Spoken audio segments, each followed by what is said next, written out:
This is Matthew Cratter from Bitcoin University. Today I wanted to talk about how constraints can help to encourage creativity. For example, artists have traditionally imposed constraints on themselves as a part of the creative process, and this is not a form of self-enslavement, but rather a form of self-liberation. So for example, when Shakespeare employed the poetic form of the sonnet, when J.S. Bach limited himself to the rules of fugue, when Mozart bound himself to sonata form, they were allowing the constraints of the literary or musical form to provide the space in which to express their creativity. Because if everything is possible, then the human brain is overwhelmed and nothing is possible. I've always liked this quote from Robert Frost, the great American poet, saying that writing free verse is like playing tennis with the net down. And he was definitely someone who in the 20th century was much more in favor of structured poetry. Here's an article from sort of the other side of the spectrum from the Harvard Business Review, Why Constraints Are Good for Innovation. Quote from this article, recent surveys show that managers tend to consider compliance restrictions and a lack of resources as the main obstacles to innovation. This common wisdom suggests eradicating all constraints.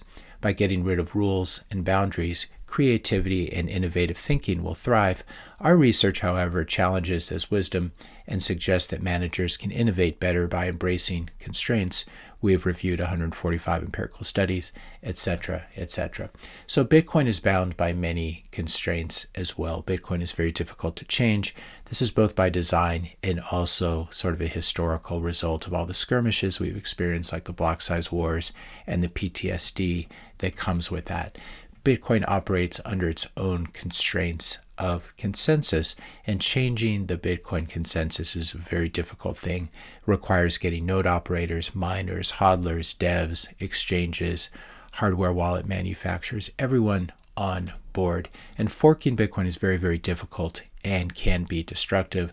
The analogy I always use is this basketball analogy. Anyone can fork off of the NBA and play their own form of basketball, but will anyone follow them? You can certainly play donkey basketball, but unless everyone moves over to that with you, you will remain a small minority. If you're enjoying this video so far, I just ask you to hit that subscribe button. That really helps this channel's reach. Hit the like button. Leave a comment, question, suggestion for a future topic for a video. Also share this video with a friend or family member. Now in Bitcoin and crypto in general, there's this perennial temptation to try to use soft forks or even hard forks to try to fix difficult problems like high on-chain fees, other scaling concerns, privacy concerns, etc. And this is the roadmap that Ethereum and Monero and similar cryptocurrencies have chosen, that of many, many dev or developer-driven forks. And I think that's a big mistake because as we've seen in other contexts in this video, constraints can be a wonderful way of encouraging creativity. Constraints drive innovation by forcing people to think more creatively and to improvise with what they have. This is why poor people are often more creative than rich people. Rich people can always throw money at a problem, whereas poor people may need to come up with a more homemade and less expensive solution. It's also the same reason that overfunded startups tend to fail. They throw VC money, venture capitalist money at every problem. They fail to innovate and they pursue growth strategies that then fall apart once the VC subsidies end. Now, when Bitcoin runs into problems, the solution should not be to immediately flee to a soft fork. Some people will try to scare you into adopting their soft fork proposal, but chances are the emergency is never quite as dire as those pushing for the fork want you to believe. There could be another problem as well, and this is a lack of respect for existing constraints. I like the metaphor of Chesterton's fence. G.K. Chesterton was an English writer who had a big influence on C.S. Lewis, if you know that whole crowd. Chesterton's fence is a simple rule of thumb that suggests that you should never destroy a fence, change a rule, or do away with a tradition until you understand why it's there in the first place. The principle assumes that fences have a purpose, were carefully planned, cost time and money to erect. So if you see, the analogy is if you see a fence somewhere in the forest, before you knock it down, you have to ask yourself why someone went to the trouble of building it there. So for example, before pushing for the supposed liberation that comes with easy divorce, open marriages, polyamory, etc., I think that people should ask themselves why the traditional family structure has evolved to be what it is. Has it evolved to be what it is because our predecessors were just joyless Puritans, or have cultural institutions like marriage evolved and continue to exist for a strong cultural and Darwinian reason. Is it that dam that's holding back a wall of water? Is that dam really a stodgy old institution that needs to be challenged and destroyed? If you knock down the dam, you will find out. Traditional marriage provides this protection and necessary stability for the raising of children.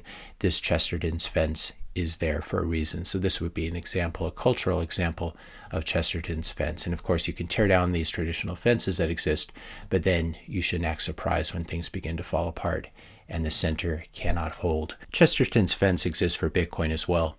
Bitcoin is not 5,000 years old, but perhaps Bitcoin does certain things for really good reasons.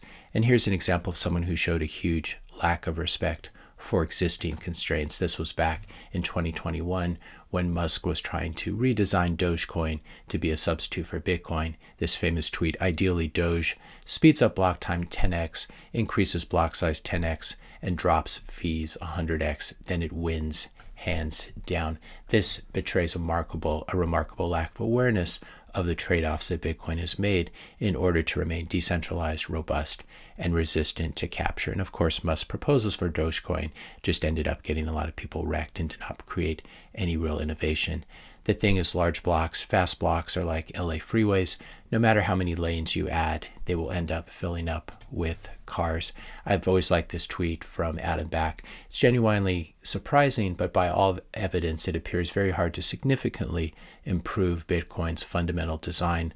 Most trade-offs improving aspects make other properties worse. By curious happenstance, Bitcoin exists in a narrow optima in the near infinite design space. And this is another argument for constraints. You have Bitcoin existing in this narrow optima in the near infinite design space. To be clear, I'm not saying that Bitcoin should never again do a soft fork. I'm not pushing for imminent ossification, but when making any fundamental changes to Bitcoin that might affect the incentives of the various groups involved, I think we need to embrace humility above everything else. We're not in the business of moving fast and breaking things like a Silicon Valley startup or like something like Ethereum. We need to make sure that we don't screw up the precious gift that Satoshi has entrusted us with. And the constraints that we've inherited, I think, should encourage us instead to pursue more creative solutions than the blunt tools of forking. If you enjoyed this video, be sure to hit that subscribe and the like buttons. Hit the notification bell if you want to be notified when I publish my next video. And let me know your questions and comments in the comment section below. Thanks a lot for watching, and I'll see you in the next video.